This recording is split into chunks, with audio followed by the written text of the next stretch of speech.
I did some wrong, but I'm always right.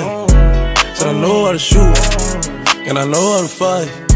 If I tell you once, I'll tell you twice.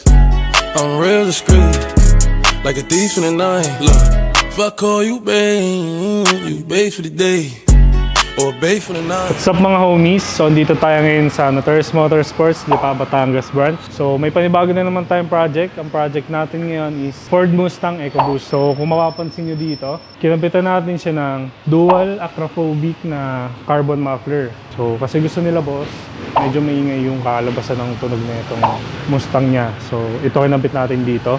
So di tayo naglagay ng muffler para mag-rumble talaga yung tunog niya. 2.5 inches pipings. So since turbo nga itong EcoBoost na to, Y-pipe lang ginawa natin dito. Tapos dito naman, naglagay pa rin tayo ng resonator niya. So hindi tayo nagtatanggal niyan. Kasi pag tinanggal natin to, iingilin siya sa sakyan pero wala siyang hatak. Tapos dito, kung makapansin nyo rin, nagtanggal na rin tayo ng catalytic converter niya. So nagkabit na tayo ng custom downpipe. So ngayon, tingnan naman natin yung air intake system.